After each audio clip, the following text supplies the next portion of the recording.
The China Global South podcast is supported in part by the Africa-China Reporting Project at Wits University in Johannesburg and by our subscribers. Thank you. If you'd like to subscribe for daily news and exclusive analysis about every aspect of China's engagement in Africa, Asia, and throughout the developing world, go to ChinaGlobalSouth.com/subscribe. Hello and welcome to another edition of the China Global South podcast, a proud member of the Sinica Podcast Network. I'm Eric Olander in Ho Chi Minh City, Vietnam, and as always, I'm joined by China Global South's managing editor, Cobus van Staden, joining us from beautiful Berlin, Germany. A very good afternoon to you, Cobus. Good afternoon. Cobus, we're going to cover a lot of ground today, starting in Southeast Asia, and then we're going to make our way to the Americas. We've been talking a lot about the Belt and Road, and we're going to keep talking a lot about the Belt and Road over the next few weeks because we are coming up on the 10th anniversary of this very important initiative. And at the same time, the Belt and Road Forum is coming up sometime in October. I haven't seen a date. Have you seen a date when this thing is actually going to happen? The Chinese seem to play these games where they keep the date secret, and then like 2 days before we hear about it. Do you happen to know what the date is for the Belt and Road Forum? I read the press briefing from the foreign ministry spokesperson every day, and they keep getting asked that every day, and they keep saying, we'll let you know. So we will see. Okay, good. So it's not me. Okay, so I was worried that I was like, am I missing something here? But, you know, they're so cryptic on these kinds of things. And they did that with FOCAC, and they do it with all these big events where they keep it a mystery. It's always surprising to me, though, that none of the invited governments ever leak the information. Because, you know, they must have a save the date card, right, that they send out to everybody. And yet somehow, with something like 130 heads of state coming, I mean, it's something ridiculous that they said. It's incredible that they've been able to keep the secret. Nonetheless, the Belt and Road Forum is coming up sometime later this month.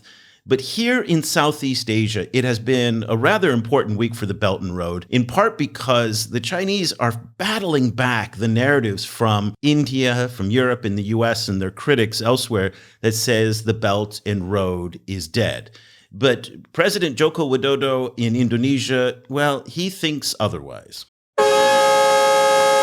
That right there, Cobus, is the sound of progress in Indonesia. That is the sound of the whoosh high-speed railway that launched this week in Jakarta. It connects Jakarta and Bandung, two of the largest cities. Our correspondent, Antonia Timmerman, who's CGSP's Southeast Asia editor, she was lucky enough to be one of the first people to ride the new high-speed railway before it opened to the public last Friday. Let's take a listen to some of her first impressions. Indonesia has launched Southeast Asia's first ever bullet train. The high-speed rail line connects two of the country's largest cities, Jakarta and Bandung. CGSP secured a spot in the trial run period before it was launched for commercial use this week. This high-profile project is part of China's Belt and Road Infrastructure Initiative. At first, developers said it would cost about $6 billion to build the train. But after the COVID-19 pandemic hit, the budget ballooned by $1.2 billion. Some have criticized the loan amount and its interest, saying that it could have been avoided if Indonesian President Joko Widodo had chosen Japan instead of China for the project. Still, residents of Bandung and Jakarta are happy with how the train turned out. Many hope it will boost the economy in the two cities even further.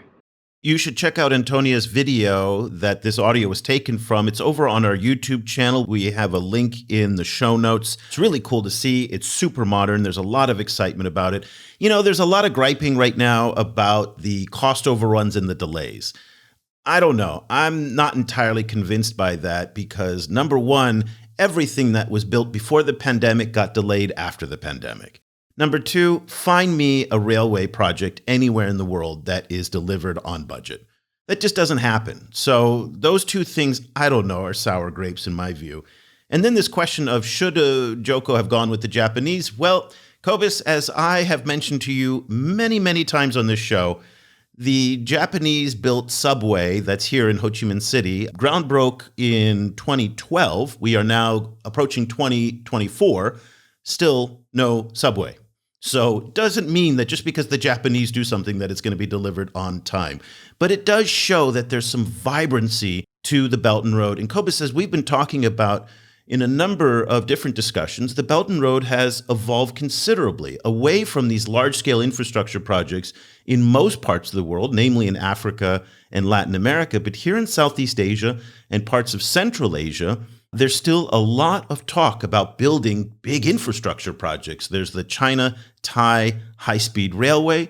The conversations between Vietnamese Prime Minister Chin and Chinese President Xi Jinping was also about building new railways. And then also in Myanmar, there's discussions now about building large railways for the Myanmar-China Economic Corridor. And then, of course, Pakistan in the Pakistan-China Economic Corridor as well. So lots of discussion here in Asia, but a very different tone than what we're seeing in Africa today. Yes, I mean, in Africa, it seems, for the moment at least, that this kind of big project is over. And it was interesting, there was a lot of discussion happening in Kenya and Uganda at the moment around expanding the standard gauge railway. And some of the officials are still saying, like, well, it'll be great if China could fund it, but it seems like even they are now kind of acknowledging that that's probably not going to happen. And they're mostly talking to Turkey and other potential investors. But, kind of who knows what will happen in the future, but it is really interesting to see a different kind of space in Southeast Asia where it's still happening, and then to also see the kind of political kind of impact that it has. Well, last year, we saw some data coming out of Boston University's Global Development Policy Center that showed that the Belt and Road has also gone through some profound changes in the Americas as well. A lot of this big infrastructure spending that took place in the early parts of the BRI, that too is gone, much like it has in Africa. However, there was a little bit of lending that took place in 2022, according to some of those numbers. That kind of ticked up again, about $500 million, most of it going to Brazil. But where we're seeing a lot more activity is in the broader economic relationship, in mining, in trade, in consumer trades and whatnot, particularly in the major economies in South America. And that is spawning an enormous amount of anxiety in Washington, D.C. And last week, there was a number of discussions going on in the U.S. Capitol about the Chinese presence in Latin America. The House Foreign Affairs Subcommittee on the Western Hemisphere held a hearing last week, and Cobus, you're going to love the title of this one. Communism on Our Doorstep, the Threat of China's Malign Influence in Latin America. Sounds like a mystery thriller almost, doesn't it? Yes, one from the 80s. That's right. And let's take a listen to the opening comments from the committee chairperson, Maria Elvira Salazar, who is a Republican congressperson from Florida, who really set the tone for the type of discussion that they had in their hour-and-a-half hearing. Today, I am here to announce that great-powered competition is back in the Americas. The hammer and the sickle has returned in full force, and the Chinese Communist Party's first order of business is to own Latin America, our backyard. Their playbook is accomplished in three ways: economically, militarily, and ideologically. Let's go to the economic front. In the last 20 years, China has secured a presence in Latin America through what we could call a Trojan horse strategy to become the #1 trading partner in our region. We have seen their tactics: low-quality goods, slave labor, securing critical infrastructure in exchange for access, and destroying the environment at every opportunity with no remorse. Let me repeat it. Our hemisphere has been invaded by China. Okay, well, there's equal amount of concern over on the other side of Capitol Hill in the Senate. Utah's Mike Lee, he recently toured the region and visited Panama, Argentina, and Colombia, and said he was taken aback by the breadth of the Chinese presence on the continent. And I guess for those folks who don't pay as much attention to this, when they actually go down there and they see what's going on, well, it is quite extensive. Now, he posted a video on his YouTube channel where he was interviewed by his communications director, and he said that he heard from local stakeholders in the region on all three of the countries that he visited that despite China's formidable presence in the region, a lot of people still aren't very happy with what Beijing is doing. Almost everywhere we visit, we heard reports of a lot of the infrastructure projects that have been contracted out with Chinese Communist Party-backed firms. In many instances, the work they produce is shoddy and the customer is displeased with the end product. But it's a mixed bag. In Argentina and in Brazil, I found a lot less skepticism toward China. It shows. It shows with the amount of trade they're doing with them, with the fact that many of these countries are purchasing weapons and otherwise engaging in incremental steps toward solidifying a long-term, broader relationship with China. Cobus, it's so interesting to listen to this rhetoric because 10 years ago, this is what they were saying about Africa. Labor, environmental destruction, shoddy infrastructure. Nobody's talking about Africa anymore with the Chinese, but now they're focusing all their attention south to the Americas. I mean, I would argue that those talking points were taken directly from Africa, that the China-Africa kind of discussion essentially set up the discussion template that's now being used in relation to other parts of the global south. It really is a carbon copy. Well, we wanted to get a perspective on what's going on in Latin America. It's been a while since we've had a chance to talk about the Americas. Lots is happening there. And a few weeks ago, I had the chance to speak with Bruno Binetti, who is a China Foresight Associate at LSE Ideas, also a PhD candidate at the London School of Economics, where he's doing his research on China, America's trading relationships, and also he's a non-resident fellow at the Inter-American Dialogue. And after I talked to him, I said, you have got to come on the show. And I'm thrilled that he's joining us tonight from Beijing, where he's doing research. A very good evening to you, Bruno. Thank you for staying up late, and we're really excited to have a chance to speak with you. Thank you, guys. I've been listening to the podcast for many years. It's been an inspiration for my own work, so the pleasure is all mine. Wow, it's wonderful to have you on the show, and thank you for that, and we're glad to hear that you've enjoyed the show.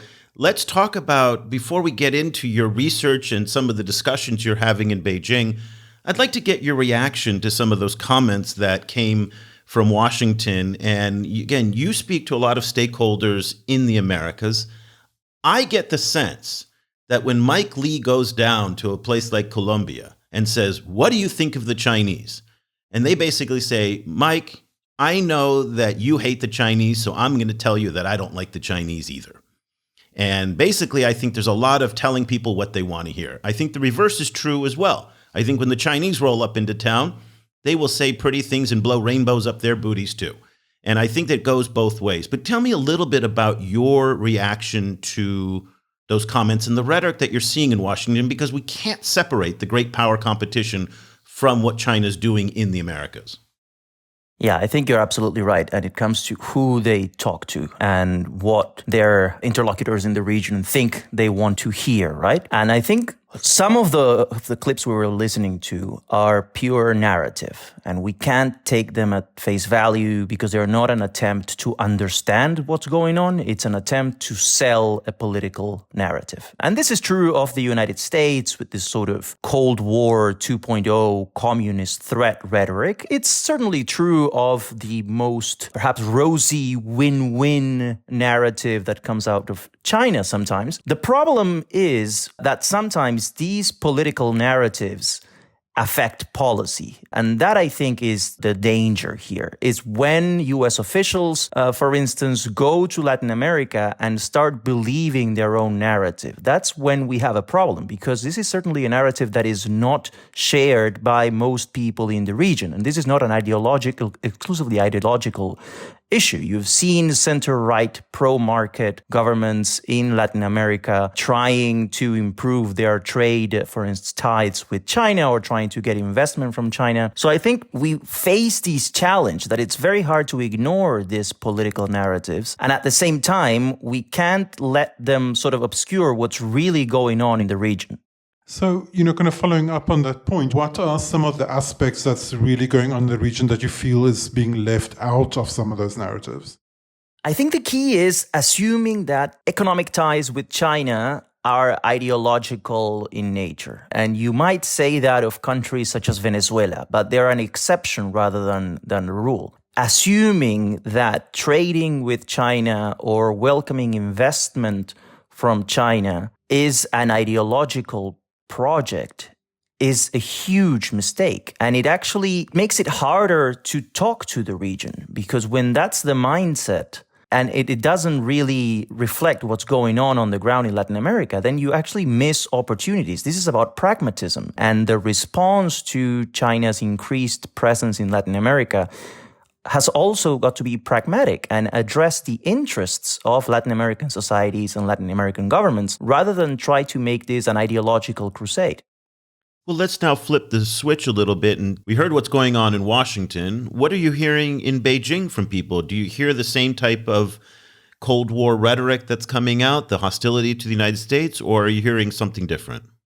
No, I think China, since the beginning, since the early 2000s, has been much more cautious, at least regarding Latin America. I think because China understands that Latin America historically has been an area of influence of the United States, because it started from a very weak position, let's say, because Latin America doesn't have a long history of intense economic relations with China.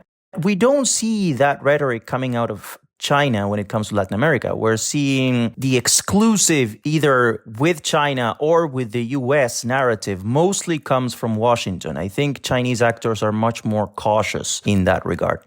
And is there a similar kind of framing of the US opposition to China in terms of trying to decouple from China in the world, or trying to kind of encircle China, that we see sometimes referenced in foreign ministry statements, for example? What I've seen here, it's mostly defensive in nature. I haven't seen indication of a plan from China to decouple from the US or from Western countries in general. I've seen efforts, of course, to adapt to US restrictions. I have seen a lot of interest in preserving good ties with Europe. And Germany in particular has been a country of interest in the last couple of weeks in China. So I really think smartly, Chinese officials understand that embracing this sort of Cold War rhetoric would only bring more problems for a China that already has significant domestic problems.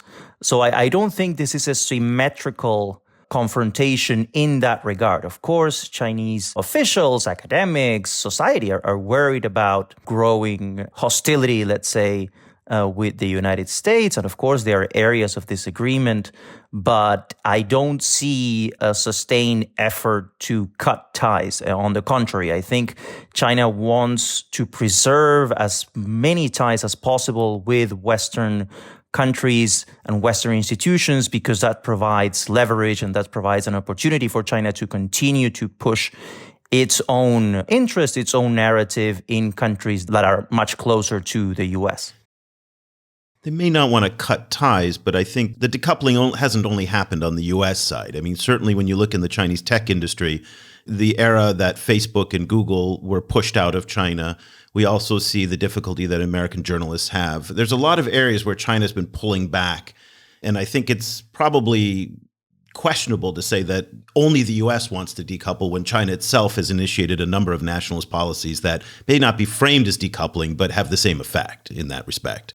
That's crucial, I think. That's crucial because I was focusing more on the framing of these things. And I think on the political side, you're absolutely right. What I don't think is that they are an attempt to separate or to isolate the Chinese economy from Western actors. I think you have a point in the sense of we're seeing less and less foreign journalists in China. We're seeing less contacts on the civil society.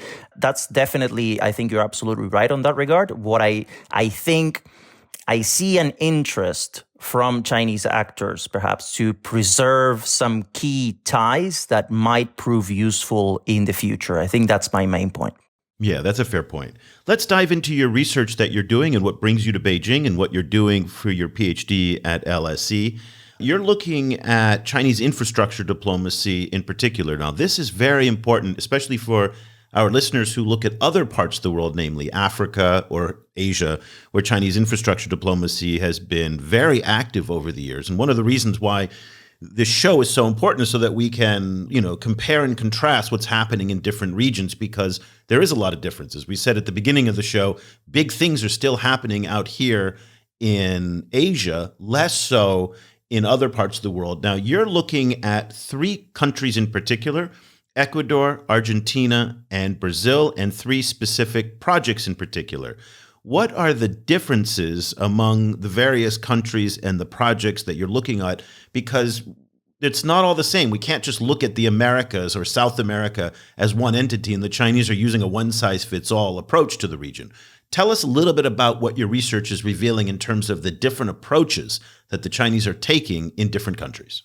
That's right. So I saw basically that this narrative about the China model really didn't fit what was happening in Latin America. So I focus on the hydropower sector and I take a look at 3 emblematic projects in the region. And I see my main finding, I think, is that Chinese actors adapt to conditions in host countries. Now, a lot of people have been saying this. This is not new. I think we've been focusing too much on institutions. You've seen this many times, right? Countries with strong institutions can get more benefits from Chinese investment and Chinese infrastructure projects, and countries with weaker institutions just basically let the Chinese do whatever they want. And what I'm trying to prove is that it's not just about institutions, that we really need to look at the politics and the relationship between governments in host countries and local businesses, because that's going to determine what role Chinese actors are going to assume in these projects. And we see great variation throughout the region, and different countries that are able to incorporate Chinese actors in certain parts of these projects and not in others. Brazil is the emblematic case. We have the Belo Monte Dam in the Amazon region. That was a 100% Brazilian project. No foreign actors were involved because Brazil has the capacity to finance such a project. But when it came to building the transmission lines connecting this dam to Rio de Janeiro, 2,000 kilometers south, then they needed technology, ultra-high voltage technology that China had. And that's when they opened a public bid. Chinese companies participated, State Grid won, and they actually partner up with the Brazilian electricity company to build the first Belo Monte line. Now, the interesting part is this first transmission line, in which State Grid had to partner up with the Brazilian electric company, was done with Siemens technology, because Brazil already had agreed that. And State Grid said, okay, yeah, sure, we can accept that. But then when the second line was open for a public bid and State Grid won, then they used Chinese technology. So we see this kind of long-term view of Chinese actors and how they adapt to local conditions in host countries to kind of pursue their long-term interests. Now, in Argentina, we have a different model because Chinese companies there, to build the Nestor Kirchner and Copernic dams in Patagonia, they have to partner up, but rather than get the contracts through an open bid, they get it by creating partnerships with local companies that were close to the incumbent government. This is very typical in Argentina. So you have a sort of hybrid model in which you have some local actors involved, but they are highly politically connected. And when the government changed in Argentina in 2015, you have all sorts of problems between this consortium and the new Argentine government. And in Ecuador, you have the most typical kind of state-to-state deal. You have a loan from the China Exim Bank. You got Sinohydro building basically the entire dam. The case is the Coca-Cola Dam. Virtually no involvement from the Ecuadorians. And they built the dam on time, they delivered it, and then you've had significant construction problems, and now you see the China and Ecuador involved in negotiations about what to do about the repairs and who's going to pay basically to get this fixed. So you see different models depending, but the key issue is conditions, politics in host countries. I was wondering how that then maps to environmental and social implementation. You know, like if one listens to the comments from the US at the beginning, they were literally saying that, China essentially destroys the environment on purpose, which is kind of funny, as if Western companies don't destroy the environment. But, I was wondering kind of whether you saw any kind of contrast between how the environmental and social kind of implementation shook out in these different contexts. It's interesting. I think to start, not to say that Chinese actors in South America are perfect or amazing. A lot of these problems have to do with large-scale infrastructure projects in general. So if you're building this, you're going to face both problems, environmental repercussions, and problems with communities living where the dams or the transmission lines are being built, right? And actually, I chose hydropower because it allowed me to kind of compare what Chinese companies are doing now and what Western companies and Western financial institutions were doing in the 1970s and 80s when Latin America developed their first hydropower dams. And you see very similar situations. You can read the reports of the World Bank that financed some of these large-scale dams in the 70s and 80s, and their assessment of what went wrong with some of these projects you could take now, and it would be almost the exact same thing you're seeing in some of the China-built projects. So I think the first issue is to understand that large-scale infrastructure almost unavoidably leads to these problems. Then, of course, again, it comes to local politics and local institutional setups to determine whether environmental concerns, civil society mobilizations actually get to influence policy. In the case of Ecuador, going back to my own research, in the case of Ecuador, you really see that all institutional paths are sort of blocked. The government was in control. They pushed ahead with this project, and there was nothing that could stop it. In Argentina, it's a different situation. The Supreme Court, which is relatively independent, intervened, forced the government to do a public hearing, to listen to environmental concerns. Ultimately, the government went back to the Chinese consortium and changed the project to minimize the potential environmental impact. And in Brazil, you have a very strong independent environmental agency. And I've talked to some of the managers of these projects from State Grid, and they would tell me, we spent months and months in Brasilia negotiating where these transmission lines would go to try to minimize environmental impact. And this was mostly for the first transmission line. And then by the time State Grid won the contract to build the second one, they already knew what to do. So the process was much smoother. So you see, it really depends on the host country. And beyond the environmental considerations, other areas of risk. And the environmental considerations clearly are risk if it's taking them months and months to negotiate some of these aspects of the deals. But risk is a very interesting consideration now because a lot of Chinese companies, not only in the Americas, but in Africa and elsewhere, have a much lower tolerance for that kind of risk. Chinese lenders as well are saying, you know what?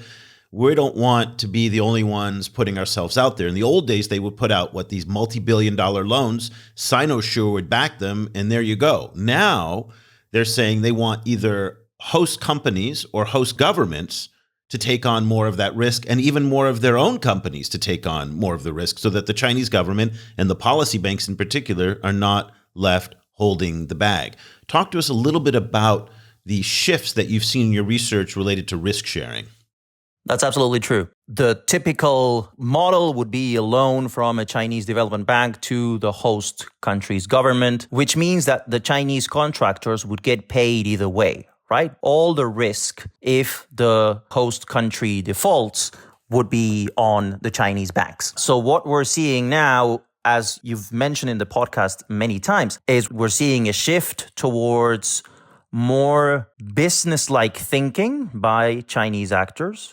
These long-term, big, politically driven projects are probably a thing of the past. And we're seeing Chinese banks in particular telling Chinese corporations and contractors, hey, you see host countries with levels of sovereign debt that are already too high. And until now, you contractors have been paid either way. Many times the money doesn't even leave China, right? It just moves bank accounts from the development bank to the contractor. Well, now it's time for you to assume more of the risk. So maybe part of the loan would go to the sovereign country, to the host country, and part of the loan would be taken by the constructor itself. That's a new model that's being discussed. Of course, you see broader changes in the BRI narrative. I've been following closely, actually, how Chinese television is covering the 10 years of the BRI. And it's been very interesting to see that there's been really a lot of shows and segments on how the BRI, of course, has improved lives in many countries in the global south, etc. But it's been very interesting to see that the time they devote to infrastructure, connectivity, railways, ports,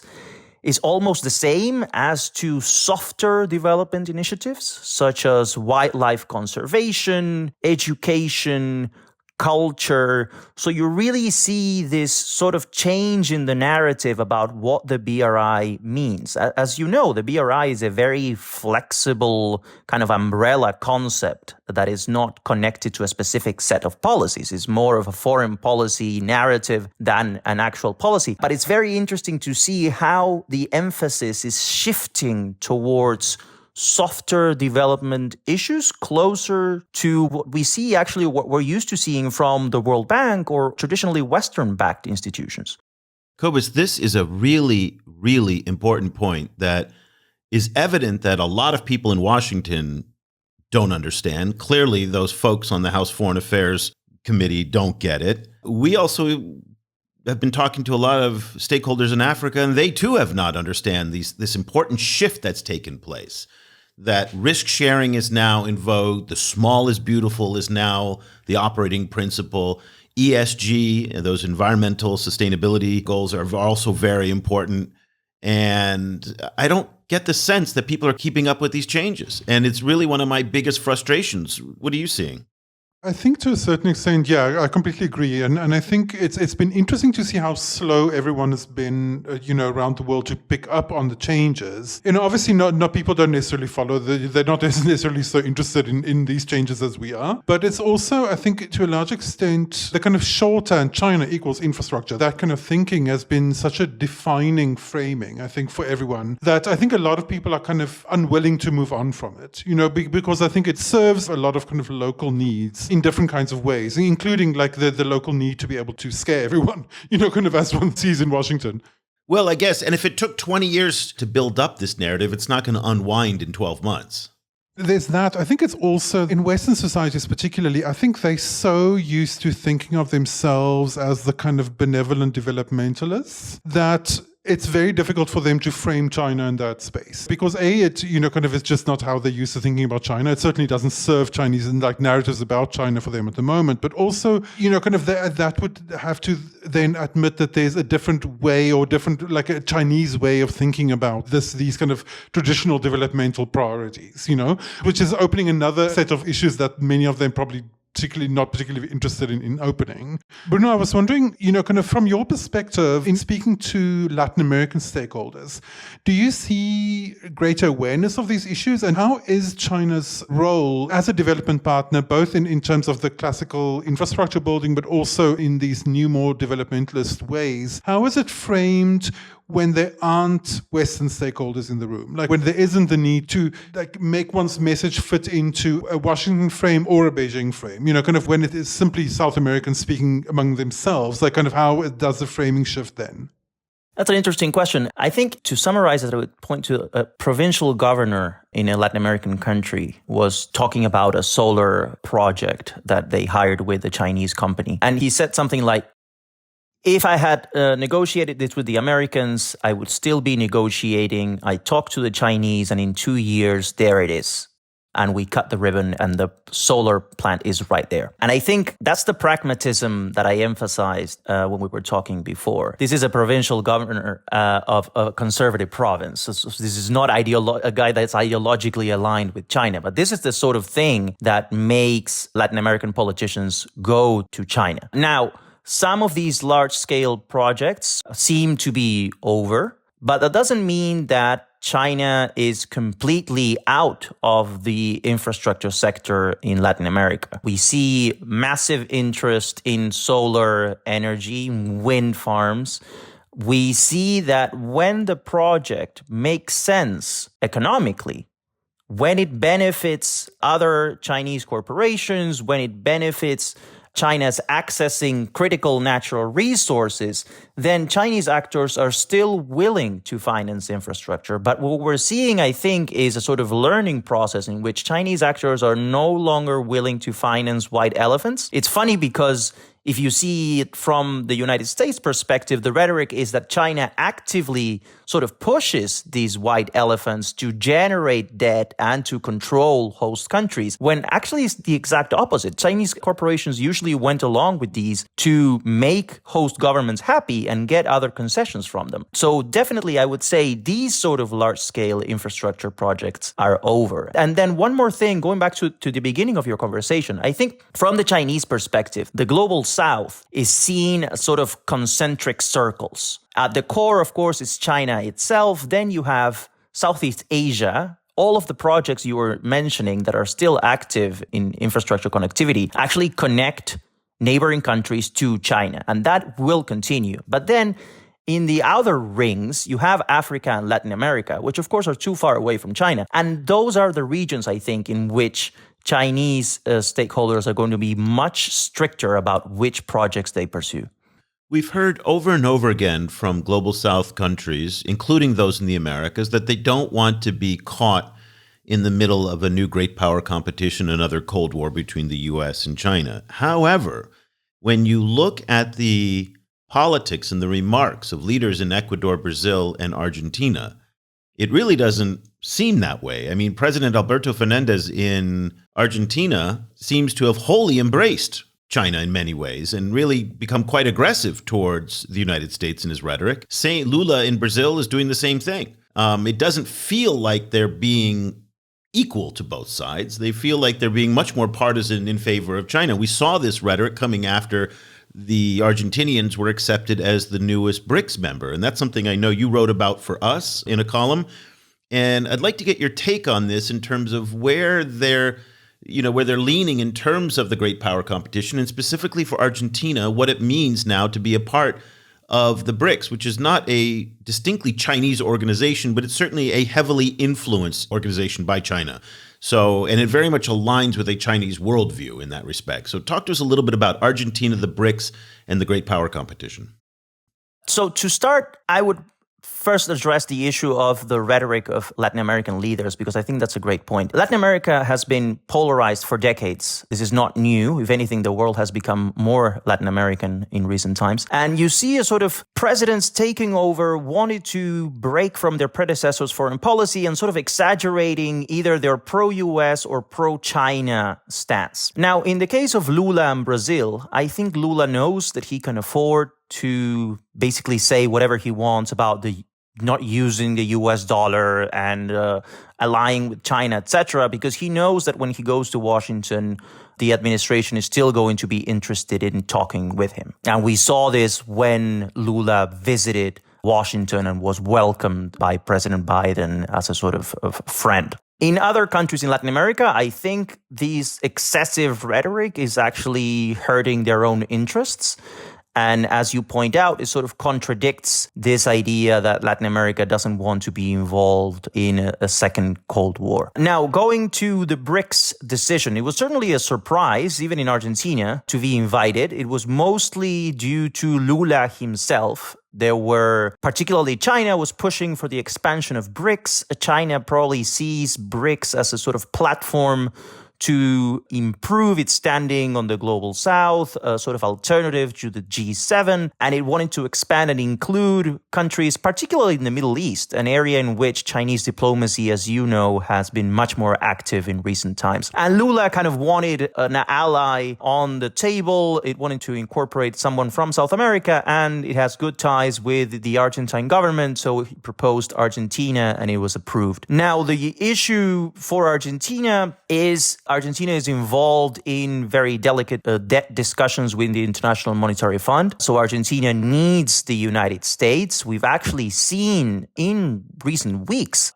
members of the Biden administration urging the IMF to stop granting Argentina sort of waivers and to be tougher with Argentina when it comes to its economic policies. So Argentina is in a very delicate situation. And also, it's going through a presidential campaign. There's an election in late October, and 2 of the 3 main candidates say that they would reject entering the BRICS. So it's a very interesting place, or a very interesting moment for Argentina to get this invitation. The economy is in ruins. Inflation is over 140%. It's in the middle of a presidential campaign. So really, it comes at a very bad time for Argentina. And we'll see, depending on who wins, whether Argentina would actually accept this invitation or not in January 2024. We're seeing this very kind of stark, rhetoric coming out of the US. And at the same time, we're also seeing increasing rhetoric, particularly from Brazil, around, in support of non-alignment. Some of the, historically, a lot of the thinking around non-alignment came out of Latin America, and there seems to be a kind of resurgence of that thinking around that movement again out of Latin America now. So I was wondering how you see Latin America's future in a kind of a new Cold War and in a conversation around Global South non-alignment developing over the next while.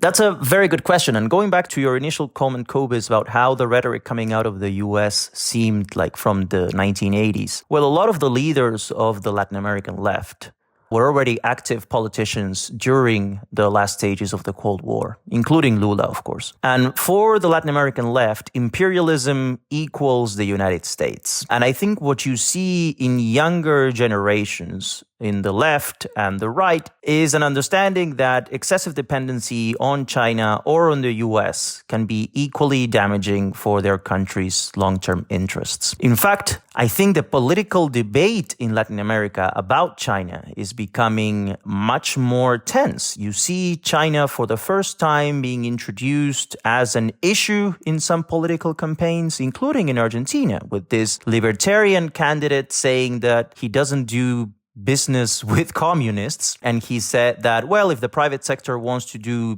businesses with China, that's fine. But if he becomes president, he won't pursue that relationship. You're seeing a sort of politicization of Chinese presence that wasn't there before. So I think in the near future, you're going to see much more debate around Chinese presence, or you're going to see that as this old left retires, perhaps, you will get more balanced rhetoric regarding threats from both the United States and from China, hopefully. Or you will get people using either the US or Chinese presence to score political goals. And I just want to make sure we don't leave the impression that the shrill, toxic discourse is only coming from the United States. Anybody who studies the discourse in China among scholars and in the nationalist media and online will also know that an enormous amount of bile is coming out of the Chinese as well. And so this is really going in both directions. So I just want to make sure that this isn't seen as just a one-sided type of discourse that's going on there. So, yeah, I mean, it's really quite discouraging when you actually read some of the academic discourse too, which you would think would be a little more sanguine. But oftentimes, and we do a lot of translations, it's alarming to see how, again, hostile and toxic it is, and just shows you where we are today in this geopolitical relationship between the U.S. and China. Absolutely. And I think the issue here is that we are exposed to U.S. rhetoric and U.S. analysis all the time, while in the case of China, as you said, you had to translate it. We're less exposed to that sort of nationalist rhetoric just because of the barriers and how hard it is sometimes to be in touch with Chinese sources. But that's absolutely right. That's a good point. Another good reason to subscribe to the China Global South Project. Well, there you go. So, Bruno, thank you so much for taking the time to join us. Your research is fascinating. We really enjoyed the conversation. Bruno Binetti is a China Foresight Associate at LSE Ideas. He's also a PhD candidate at the London School of Economics and a non-resident fellow at the Inter-American Dialogue. Bruno, if people want to follow what you're reading and writing in your adventures in China, where can they catch up with you on social media? So when I'm not in China, they can follow me on Twitter, X, Binetti Bruno, BINETTI BRUNO, same handle on LinkedIn. Thank you, guys. It's been a pleasure. Hey, it's been our pleasure. Thank you. And we'll put links to both Bruno's X account as well as his LinkedIn in the show notes. Bruno Binetti, thank you so much for taking the time this evening to join us. Thank you so much. Throughout our discussion with Bruno, I was really looking forward to asking you how much of what Bruno is saying resonated with you about what's going on in Africa as well. And that particularly that part where he said about Lula, that Lula can basically say whatever he wants because when he shows up in Washington, he still gets treated well. And I think about that with your president, Cyril Ramaphosa, who is constantly kind of berating the U.S., and then at the same time is welcomed in Washington with, all the honors and everything like that. So there really doesn't seem to be any price that's paid in all of this to crap on the U.S., and you can say nice things about China, and the U.S. is still kind of going to be there to greet you. I don't know if that's a good thing or a bad thing. It just seemed to resonate to me that a lot of what's happening in Latin America, the dynamics of the politics, the way that countries are aligning and engaging China seem to mirror a lot of what's happening in Africa as well.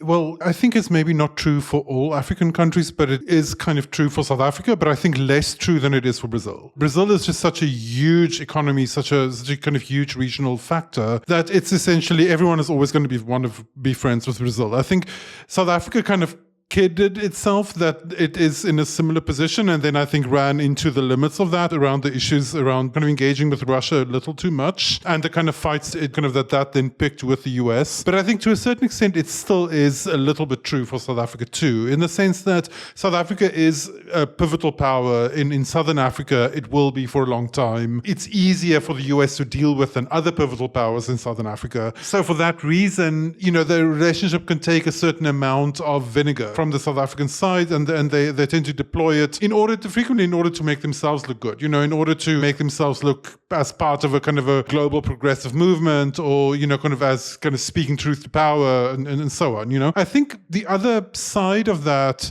is that it reveals, as you say, it reveals a certain flexibility in the US kind of global South relationship, where you can say all these things about the US, and the US will kind of be like, okay, and then kind of pull them back into the fold, which you can't do with China. And once you say those things about China, it's on your permanent record. There's no going back unless there's a change of government. So that's one thing. But I think the other thing that it also reveals is that to such a large extent, and this is true particularly I think in the case of Lula, a lot of people in power in the South Africa were similarly young leftists, already politicians, during the 1980s. But the more radical, South Africa has a more kind of radical version of that, which is that those people were also fully engaged in a full-on militarized liberation struggle. So their positions, I think, were even more, or their reality was even more extreme. And it was a moment when the Reagan administration was very much in league with apartheid South Africa. For as long as they could hold out, they were supporting apartheid. So, so in that sense, it still is a situation where this is the rhetoric everyone feels comfortable in. So it's a comfort zone for them. And to a certain extent, it's a comfort zone for the US as well. It's funny for me to see how US stakeholders just flip back into 1980s discourse, just seamlessly. But I think what it also reveals on the side of the Global South stakeholders is that to which extent the US is still really shaping the kind of mental horizon within which they're working in a way that China really isn't. China is this kind of additional factor, this kind of wild card that they have to deal with, and they have to placate, and they have to work with in certain ways. But China isn't shaping their worldview in the way that the US is, in the way that the US provides this kind of neat left-right split, that they can kind of organize themselves around. China, I think, is a much more disruptive factor. They know a lot less about it. And, and in that sense, even though the rancor that is in the relationship with the US is actually in a weird way a cover for the comfort that's in the relationship with the US, everyone kind of knows each other and then knows each other's limits roughly. I think in lots of ways, what it actually reveals is that China probably makes these policymakers a lot more nervous. I was talking to a Chinese journalist today, and I was telling him that we were going to do this show, and he kind of came back and he's like, why is the US so sensitive on Latin America? And he said more than other regions, he noticed this, which was very interesting, more than almost any other region in the world, that the United States, you get that rhetoric we heard from the House Foreign Affairs Committee and from Senator Lee as well. Again, that's a different type of rhetoric. Again, it's drawn from Africa, but there's an intensity to it in the Americas that's different. And I tried to explain this concept of the Monroe Doctrine, and I think this is really important. Even though the Monroe Doctrine is not policy anymore, but that says that no outside power should come into the Western Hemisphere. And it was born during the British imperial era, and that the United States kicked out the Brits from the Western Hemisphere, and the Caribbean in specific. And it's a very important point that the Chinese understand. Now, I don't know how much the Chinese understand about this. I don't even know if they care about it, but they are going to trigger much more passionate responses from the Americans in the Americas than they are going to be anywhere else in the world. And it's in part because the Americans still believe that Latin and South America and the Caribbean are their traditional sphere of influence. And somehow, I don't know what the Americans are thinking they're going to do about it, because I don't think they can do anything to affect Ecuador or Brazil's or Argentina's foreign policy or any other country. But you at least see the anxiety in Washington about this. And I expect this to be a campaign issue coming up in the presidential election that's going to take place starting next year, that they're going to talk about this a lot. Marco Rubio, the senator from Florida, has been talking about it a ton. And so it is going to be a fight. I mean, there's no doubt about it. Now we get to the question of what can the Americans actually do? And I wrote earlier this week in our newsletter how there is this new, more sober reality that seems to be settling into North American and European governments about their options and their ability to affect the outcomes of the critical battery and the critical minerals race are now dawning on them that there's not much they can do. They're too far behind. They really can't catch up. They may be able to catch up a little bit on the mining, but then they won't be able to catch up on the processing. And then if they catch up on the processing, which they can't, then they won't be able to catch up on the manufacturing side. And then if they do that, then the costs are just going to be so high that the Chinese are so competitive and the Chinese are moving so fast to spread their production around. And there's this kind of sobering reality setting in that, damn, we can't do anything about it. Jose Fernandez, the Undersecretary of State for the United States, even said we're going to have to get used to living with the Chinese when it comes to battery metals. So I wonder now if, kind of pulling this whole rant full circle here, despite the anxiety in Washington, is there going to be that same type of realization that comes up and this is, really, there's not much we can do. We can't really compete with the Chinese. We don't have the market to absorb the imports the way that the Chinese are doing. We're not manufacturing the way the Chinese do. We don't want to do regional free trade agreements or even bilateral free trade agreements because free trade is not a politically popular topic in the United States. So what are you going to do? So I just wonder now if we're getting into an era where it's just rhetoric and they bloviate and that's about it. Well, that may be the situation. From the position of like someone who, kind of grew up in the global south, is like, who's kind of like world horizon was shaped in the global south. My reaction is, well, boohoo. It's like, who cares? Because in the end, it's like the much more fundamental thing for me is it's still going to be a situation where the global south is just one big mining camp, surrounded by a sea of poverty and a bunch of rich people in some other place. Whether that other place is China or the US or both, right? Like, as long as that's the situation, I don't care about who controls critical minerals in the world. It's like, but really, I don't care. Like, kind of as long as that's the base situation we're talking about, as long as it still is a situation of just like wealth transfer from the south to the north, then I don't care. Because then it's just a perpetuation of the old thing. I think the only place where this horse race around these issues become interesting for me is to the extent where global south countries can kind of make it work for them and where they can extract leverage more. And it seems like that kind of anxiety around these issues in the US is useful in that respect. We covered a great new report by Carnegie Endowment for Global Peace today, in which they were laying out the particular kinds of ways that the US could engage with boosting battery manufacturing in Africa, for example, when, the different kind of like investment mechanisms and laws and so on that are already set up to enable that. If that is where it goes, great. And we can find a way in which these countries are not destroyed in the process, then, then that helps. If it's just going to be a situation of like, oh, who can like compete hardest to get the raw minerals out, in the kind of like hypodermic needle kind of extraction model, kind of in order to then build stuff elsewhere, then it's just the old thing over again. Well, let's not forget that the Biden administration's first PGII initiative is a mine-to-port railway in Angola.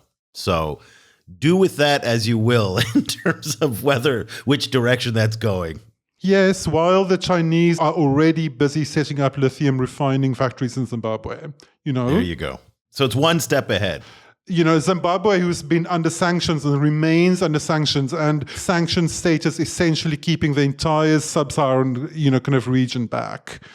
That is still happening. So, let's see how it goes. But I mean, the kind of default idea of like, oh, they're working with China, i.e. bad, and oh, they're working with the US, i.e. good. I mean, that needs to be let go, I think. That's too simplistic, I think. Yeah, that's kind of old thinking. We've said this before and we'll say it again, that the Americas is in many ways one of the sleeper regions for the Chinese. They're doing almost 3 times as much trade with the Americas as they are with Africa today. It is not only a region where they extract, but it's also a major destination for Chinese e-commerce companies. ByteDance, Alibaba, Tencent are all super active in Brazil. It's a huge market for Chinese cars. And so a lot is happening in the China-Latin America-Caribbean relationship. It is one of the most dynamic and interesting parts of the China-Global South relationship. It's one that we follow very closely and so excited that Bruno was able to join us. We've got some other interviews on the site. Pepe Zhang from the Atlantic Council, we did a show with him earlier this year. Also, Margaret Myers from the Inter-American Dialogue, we've spoken to her a number of times. Those are all on the site. And if you'd like full access to everything that we're doing, including the transcript of today's show, also we've got some fascinating new research reports that are coming out. And Cobus next year is going to be transitioning to doing more research. And that's going to be only available to our subscribers. And if you want to get all of that great stuff, go to ChinaGlobalSouth.com/subscribe. You will be supporting the work that Cobus and Njenga and Giraud and Johnny and all of us are doing at the China Global South Project to bring you this information as an independent, nonpartisan media organization. Not an easy space to be in these day and age. So we do appreciate all of your support and all of the amazing support from our Patreon supporters who donate to us. And we just, again, couldn't do this without you. So thank you so much. Once again, ChinaGlobalSouth.com/subscribe. If you are a teacher or a student, send me an email, Eric@ChinaGlobalSouth.com, ERIC, and I will send you discount links for 50% off your subscription. So that is an offer you don't want to miss if you are a teacher or student. Make sure to send me using your academic email address. So we're going to leave it there. Cobus and I will be back again next week with another edition of the China Global South podcast. For Cobus van Staden in Berlin, I'm Eric Olander in Ho Chi Minh City. We'll be back again next week. Thank you so much for listening. The discussion continues online. Follow the China Global South Project on Twitter @ChinaGSProject and share your thoughts on today's show, or head over to our website at ChinaGlobalSouth.com, where you can subscribe to receive full access to more than 5,000 articles and podcasts. Once again, that's ChinaGlobalSouth.com.